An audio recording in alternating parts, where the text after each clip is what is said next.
नमस्कार प्रिय मित्रों, मैं ज्योतिषकार कमल आप सबका हार्दिक इधर इधर ध्यान से ना। नमस्कार प्रिय मित्रों, मैं ज्योतिषकार कमल आप सबका हार्दिक अभिनंदन करता हूं आपके अपने इस प्यारे YouTube चैनल अलौकिक साधनाएं में। दोस्तों, आज काफ़ी दिनों के बाद में मैं आपको वीडियो दे पा रहा हूं, क्योंकि कोई मेडिकल इश्यू था जिसके कारण से आपकी कंटिन्यू सेवा नहीं कर सका। उसके लिए मैं क्षमा प्रार्थी हूँ और भगवान से प्रार्थना करता हूँ कि अब मैं आपको कंटिन्यू आपकी सेवा कर सकूँ, तंत्र के द्वारा, ज्योतिष के द्वारा, रेमेडीज़ के द्वारा, साधनाओं के द्वारा, और उससे आप अपने जीवन को धन्य कर सको, जीवन को सुखी समृद्ध कर सको, जीवन की जो परेशानियां हैं उन्हें मिटा सको। इसलिए भगवान से प्रार्थना करता हूं कि भारतीय जनमानस या वसुधैव कुटुंबकम पूरी दुनिया हमेशा खुश रहे, सुखी रहे, समृद्ध रहे, भाईचारे में रहे, एक दूसरे की सहायता करते रहे, एक दूसरे के लिए जीवन जीना सीखे। दोस्तों, आज मैं आपको एक इतनी छोटी सी रेमेडी बता रहा हूँ, इतना छोटा सा उपाय बता रहा हूँ, जिसको आपने कर लिया तो जीवन में कोई भी परेशानी हो या नहीं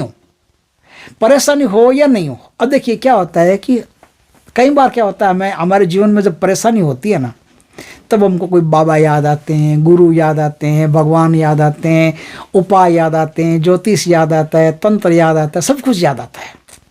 सोचते किसी न किसी तरीके से कोई न कोई हमारी इस परेशानी से हमको निजात दिलवा दे। लेकिन और हम करते भी, ज्योतिष के पास जाते हैं, पंडित के पास जाते हैं, तांत्रिक के पास जाते हैं, अपना इलाज करवाने की कोशिश करते हैं। होता तो वही है जो परमात्मा चाहता है, लेकिन कोशिश हम करते हैं। कई बार हमारी समस्याएं मिटती नहीं है, जैसी है वैसी रहती है, कई बार मिट भी जाती है। ये तो हुई परेशानियों की बात की परेशानी आती है तो हमें रेमेडी याद आती है, उपाय याद आते हैं। लेकिन क्या होता है कि कभी कभी कुछ रेमेडीज, कुछ उपाय ऐसे सुंदर होते हैं कि उन्हें बिना परेशानी के भी कर लेना चाहिए। बिना परेशानी के कैसे कर लेना चाहिए? कोई तकलीफ नहीं, लेकिन आप उपाय कर लो, शानदार उपाय आप कर लो। उससे आपके पास जो है ना, उसमें ग्रोथ होगी। सुख है तो सुख में ग्रोथ होगी, धन है तो धन में ग्रोथ होगी, सम्मान है तो सम्मान में ग्रोथ होगी, आकर्षण आप में तो आकर्षण में ग्रोथ होगी। हर प्रकार से आपकी ग्रोथ होगी, लाभ ही लाभ होगा।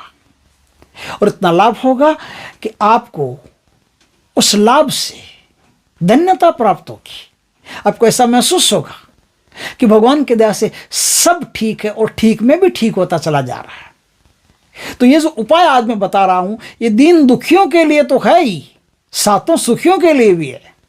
तो क्या उपाय है? एक छोटा सा उपाय। किसी भी गुरुवार के दिन से अपने इष्ट का जो मंत्र हो और इष्ट का जो मंदिर हो, आपके इष्ट का मंदिर, जैसे किसी के इष्ट हनुमान जी हो, किसी के राम जी हो, किसी के इष्ट कृष्ण भगवान हो, किसी के इष्ट काली माता हो। इष्ट का मतलब जब मुसीबत आती है तो अचानक सबसे पहले उन्हीं को पुकारते हैं, वही आपके इष्ट होते हैं। तो उस इष्ट देव का जो मंदिर हो, उस मंदिर में दीवार के ऊपर एक ही स्थान पर आपको किसी भी बृहस्पतिवार के दिन से उनसे आज्ञा लेकर के सर्व सुख समृद्धि के लिए, सर्व समस्याओं के समाधान के लिए, निष्कासन के लिए, निराकरण के लिए आज्ञा मांग करके अपने इष्ट देव से, और उस दीवार के ऊपर आपको ये जो अंगुली है सूर्य भगवान की, इस सूर्य भगवान की अंगुली से आपको 3 स्वस्तिक के निशान बनाने होते हैं। अब 3 स्वस्तिक के निशान कैसे बनाने होते हैं? आपने देखा है, वो एक होता है ना, वो चौपड़ा जिसे कहते हैं, उसको उसमें कुमकुम भी होता है, हल्दी भी होती है, कई छोटी छोटी कटोरियाँ होती है जुड़ी हुई, उनमें वो सब जुड़ा हुआ होता है। तो उनमें क्या होता है कि आपको ऐसी कटोरियों में 3 चीज़ें लेनी है। 3 चीज़ें लेनी क्या? एक में लेना लाल चंदन, एक में लेना हल्दी, और एक में लेना है कुमकुम।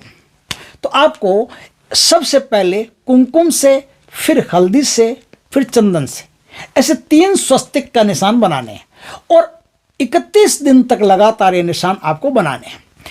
जो निशान आपने कुमकुम से पहले दिन बनाया, उसी कुमकुम पर फिर दूसरे दिन निशान बनाना है कुमकुम से, उसी हल्दी के ऊपर जो निशान बनाना है, जो स्वस्तिक का निशान बनाना है, उस स्वस्तिक पर फिर हल्दी से बनाना है, और चंदन से बनाया उस पर फिर चंदन से बनाना है। इस प्रकार से तीनों पर निशान बनाना है। एक कटोरी जो 4 रहती है ना, एक कटोरी में आप अक्षत चावल, बिना टूटे हुए चावल रखिए। वो स्वस्तिक बनाने के बाद में आप उन पर, तीनों पर चावल चढ़ा दीजिए, प्रणाम कर लीजिए, अपने घर आ जाइए, काम खत्म। ऐसा 31 दिन तक आप कंटिन्यू कर लेते हैं, एक ही समय पर करने। जैसे आप 10 बजे करते तो 10 बजे, 11 करते तो 11, 12 करते तो 12। वैसे तो अर्ली मॉर्निंग का है, सुबह 6 बजे से लेकर के 8 बजे के बीच बीच में आपको ये काम कर लेने चाहिए। लेकिन अगर देर हो जाती है या किसी को कोई व्यवस्थाएं नहीं बन पाती तो आप 10 बजे भी कर सकते हो, बस 10 बजे तक करना, इसके बाद में नहीं। 6 से 10 तक सबसे बढ़िया 6 है, 6 से 7, फिर 8, फिर 10 तक आप कर सकते हो। एक ही समय रहेगा आपका, उस एक ही समय पर ये 3 स्वस्तिक के निशान आप बनाते चले जाओ। आप पाओगे कि कुछ समय में आपके धंधे में बरकत हो रही है, घर में सुख शांति में बरकत हो रही है, आपके मान सम्मान में बढ़ोतरी हो रही है। जहां जा रहे हो सम्मान मिल रहा है, जहां जा रहे हो धन की आवक बढ़ रही है, धन के नए नए रास्ते खुल रहे हैं। जीवन की सारी परेशानियां टाटा बाय बाय कह कह के निकल गई है, पलटने का नाम नहीं उनका, वो चली गई मतलब चली गई। सुख समृद्धि आपकी बढ़ती रहेगी, दरिद्रता, कष्ट, चिंता, बीमारी, ये सब छोड़ करके आप निकल गए और सुख समृद्धि बढ़ती चली जा रही है, मान सम्मान बढ़ता चला जा रहा है। इस प्रकार से आप पाओगे कि आपको बहुत ही लाभ आपके जीवन में प्राप्त हो रहा है इन 3 अद्भुत स्वस्तिक के निशानों से। ये स्वस्तिक के निशान आज्ञा लेकर के इष्ट देव से आप बनाइए और पाइए। कोई भी दीवार हो, मंदिर की कोई भी दीवार हो, दक्षिण, उत्तर, पूर्व, पश्चिम, कोई भी दीवार हो, किसी भी दीवार पर आप बना सकते हो। लेकिन एक दिन, पहले दिन जहां पर बनाया, आखिर तक 31 दिन तक उन्हीं स्वस्तिकों पर स्वस्तिक चढ़ते चले जाएंगे, उसी दीवार पर आपको बनाने। बस इस बात का ख्याल रखें, प्यार से साधना करें, प्यार से जो रेमेडीज है इसका उपयोग करें। बहुत ही सुंदर रेमेडीज, बहुत ही अद्भुत तरीके से आपके जीवन को ग्रोथ कर देगी। दोस्तों वीडियो अच्छा लगे तो लाइक करना, कमेंट करना, शेयर करना। पहली बार हमारे चैनल पर आए, चैनल को सब्सक्राइब कर, पास में जो बेल आइकॉन का बटन है वो दबा देना, ताकि हमारे ज्ञानवर्धक जानकारीपूर्ण वीडियो सबसे पहले आपके पास आ सके, आप अपना और देश दुनिया का उद्धार कर सको। जय श्री कृष्ण दोस्तों।